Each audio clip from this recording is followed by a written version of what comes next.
Today, I'm going to give you an overview of this TRex Arms Sidecar 2.0 holster that I have had for the last year. I'm going to give you what I like about the holster, what I don't like and wish was different about the holster, and lastly, whether or not you should consider this holster for your next appendix carry setup. Let's get to it.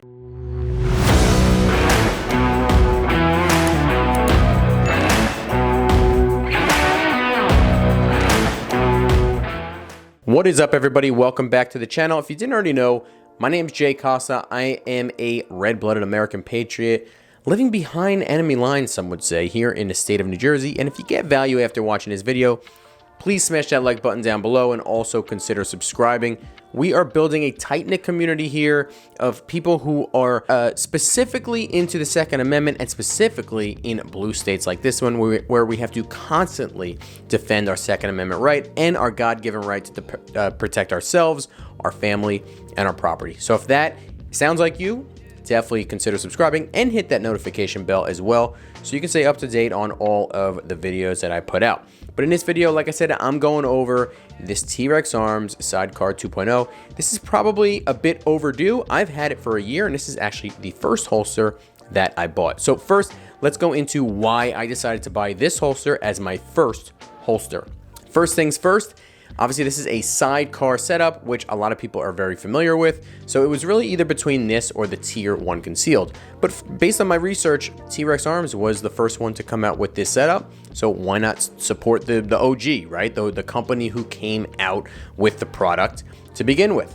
Second, I just like the company in general. I like their YouTube videos. I like their style. I like how they support the Second Amendment community and advocate for our right to defend ourselves. I also like the company's kind of like open policy. They have like an open source policy. They don't hold anything close to the vest. They see the entire Second Amendment community as, like I said, a community and a close-knit community. Actually, when I bought this, I believe they make you check off a box and kind of agree to being a protector of human life, which sounds kind of crazy, but they make you do that before buying this. So they take it very seriously, and I respect that. I really do. Getting past the actual company, the actual holster itself was just cheaper than the Tier 1 concealed. I think I bought this for $90, which is a great deal. The fast shipping was very, very quick at the time. I'm sure it will still be. And overall, my happiness with the transaction, of course, I have nothing to complain about at all.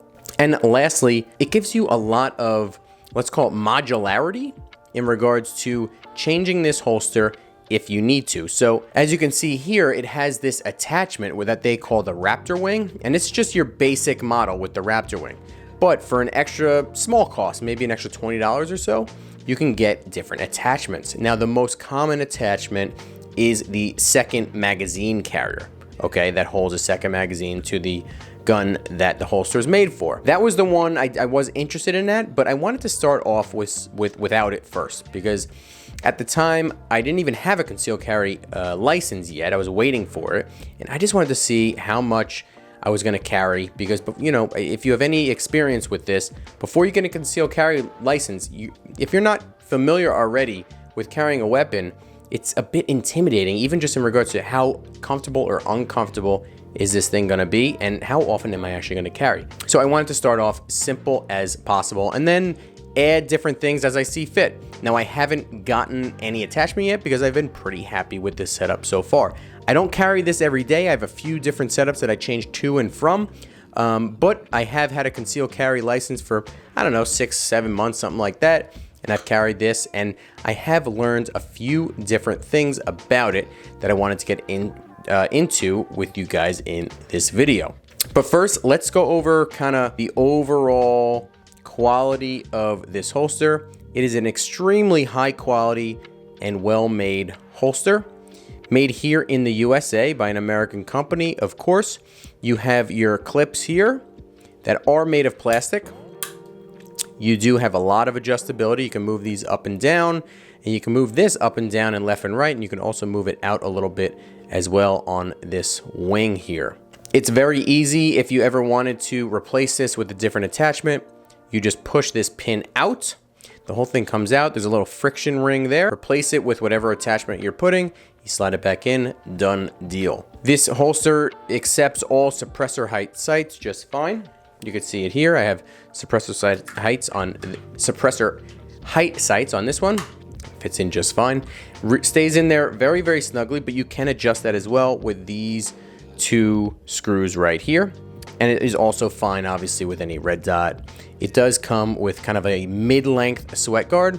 I do get kind of rubbed up here a little bit in the summer every once in a while, so maybe a high length sweat guard would have been better, but that may have even been an option. I don't know, I don't remember, but that's what I have, the mid-length sweat guard, and it works pretty well. If you do have a weapon mounted light, there will be a bit of a gap in between the trigger guard and the Kydex to allow that light to slide in.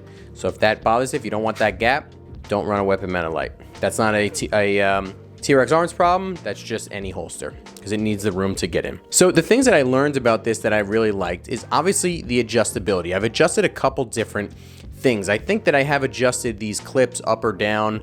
I believe I adjusted them up so the holster went further down into my waistline. I also adjusted this wing attachment here, which is made to push against your belt. It actually came on this side facing this way. And at the time when I had it like that, the end of the grip was actually kind of protruding out a little bit, and I was printing a little bit with lighter shirts. So in order to combat that, I moved it to the front in order to push against my belt a little bit more and tuck that grip in a little bit. Another thing that you could do if you're having that issue is to add a wedge here, which would kind of push the front or the nose of the gun out and push the grip and the frame into your belly, into your stomach and your waistline, printing even less. So those are 2 things that you could do if you do find yourself printing. TRex Arms lets you choose a lot of different colors. I believe this color is called MAS gray. It's kind of like a mix between a forest, like an army green, and a gray. I thought it was kind of cool, a little bit different than what you're used to. You can get black, you can get any color you want, really. They have a lot of different options in regards to that as well. Now back to these attachments. Obviously you do have the mag carrier, that is the most common one, but you have many others as well. You have a tourniquet holder you can put on there. You have an AR mag holder you can put on there. And you have a handcuff holder attachment you can put on there as well. None of those really, other than the pistol mag carrier, interested me at all. But like I said, I wanted to stay simple, just starting out with concealed carry. If I wanted an extra mag, you could just put it in your pocket or something like that. But if you want an extra mag, that is something to consider. And frankly, from other people, I've heard that without that extra mag holder, this holster does feel a little uneven. I don't know if I've experienced that. I don't have much to compare it to, but you know, just for your own information. So we've gone over all of the pros, all the positives that I've found using this holster, this TRex Arms Sidecar 2.0 holster. Let's go over some of the negatives, some of the potential cons that are kind of connected to this holster. So the first one I would say is these clips. They are not metal, they're plastic.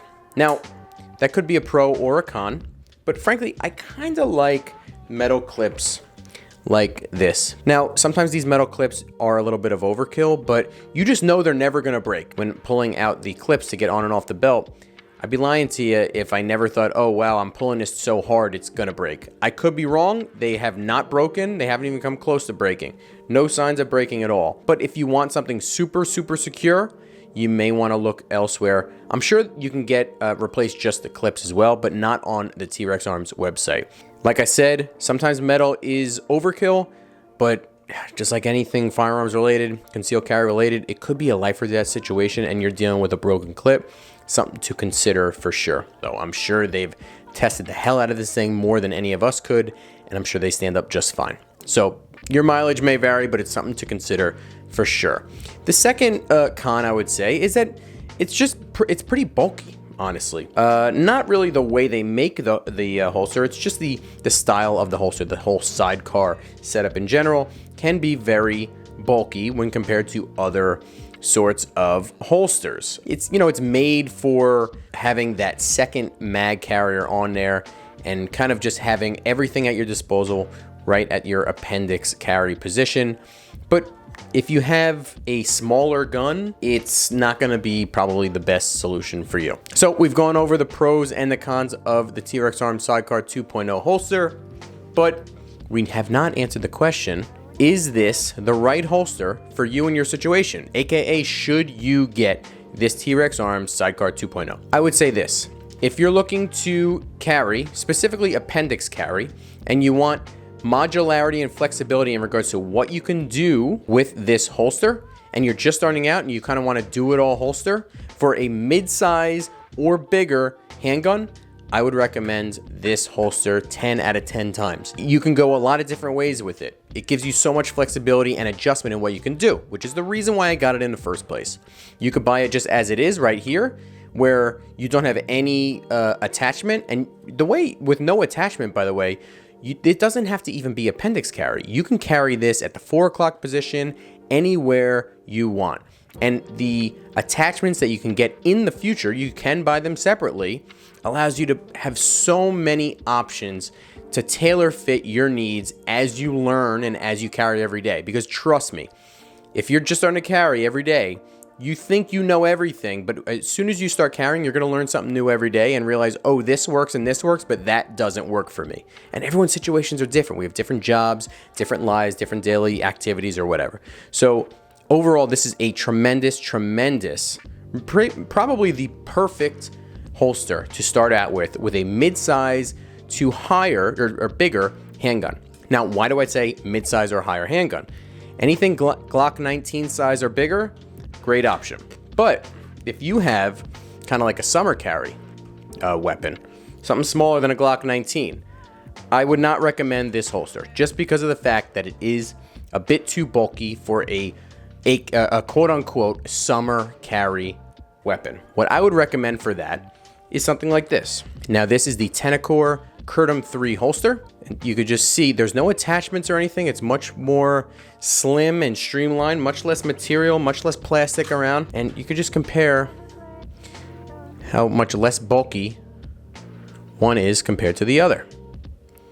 Okay, you still get that mid-length sweat guard, but no attachments.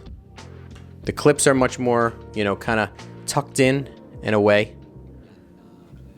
And it's just much slimmer and easier to conceal. It's always going to be a trade-off between concealment and kind of like being able to draw quickly. You could draw from this much quicker than this, but this is going to be much more concealable. Kind of depends on your what you're aiming for in regards to your concealed carry and what sort of weapon you have in the first place. But that's it for today, guys. Thank you so much.